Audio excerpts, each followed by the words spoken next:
Spotify stepping into the public eye today in a very unusual way. The company is using a direct listing over a traditional IPO as it starts its first day of trading on the NYSE.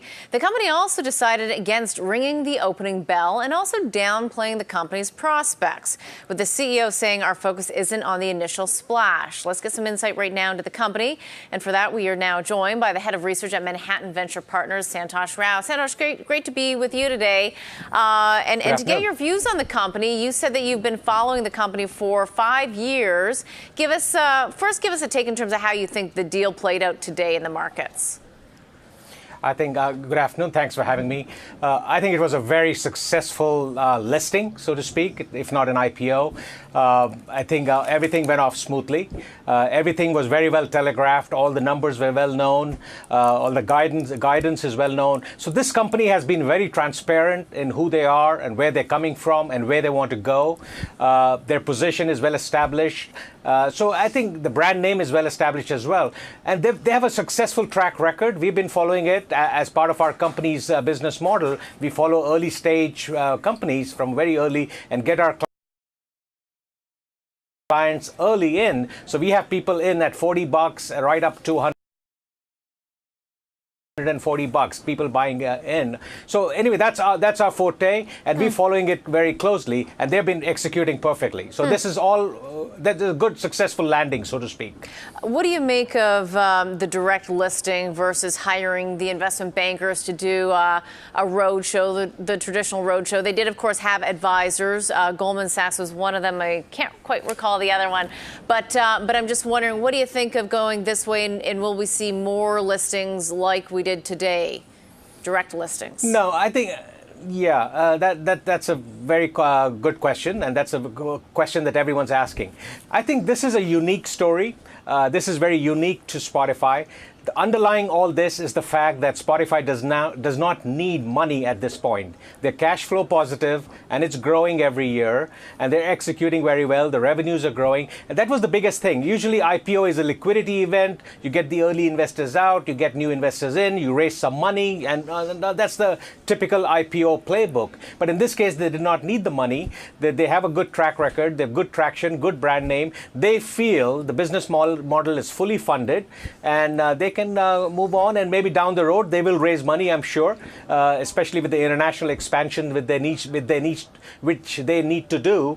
But at this point, I think they're very well positioned, and they were the right candidate for this. It's not for everyone, though.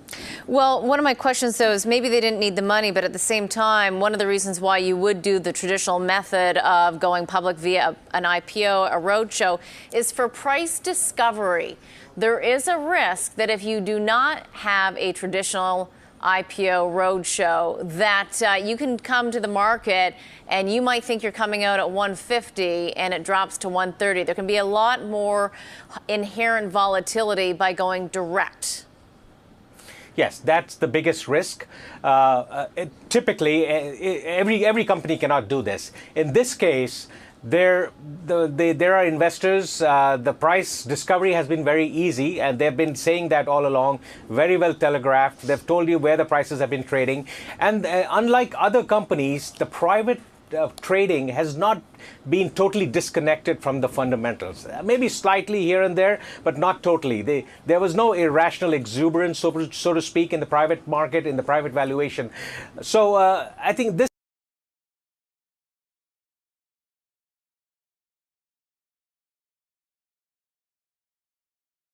case, like I said, is very different.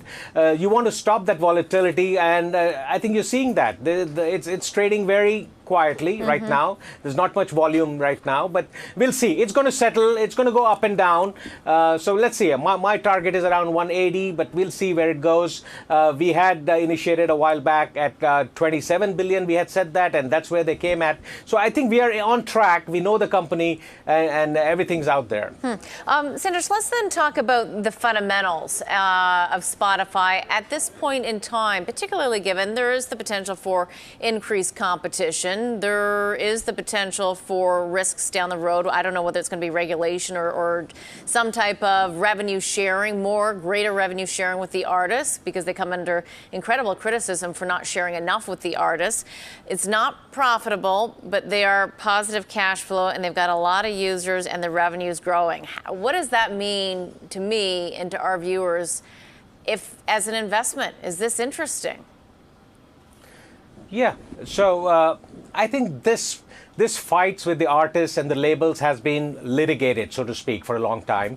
I think they have come to a truce. I think the artists realize that Spotify is a very potent platform, especially the independent artists realize the value of this. And even the bigger artists are coming back. You saw Taylor Swift coming back to Spotify exclusively. So that speaks to the power of Spotify. So they're growing really well.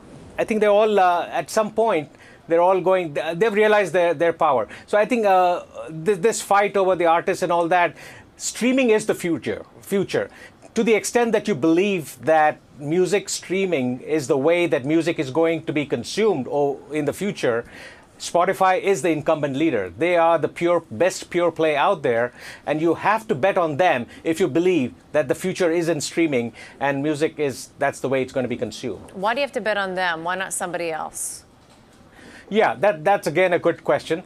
But I think Spotify is the leader, like I said. Maybe they have a 1 or 2 year lead on the others. Everyone's playing catch up at this point. What Spotify has been doing and does very well is match the artists, labels, and the playlists to the user's tastes. They've done that very well. They use AI and machine learning to the best of in the maximum effort. I mean, they have used it very well, so to speak, to get that together. So the users are very happy. They stick there. The playlists reflect themselves.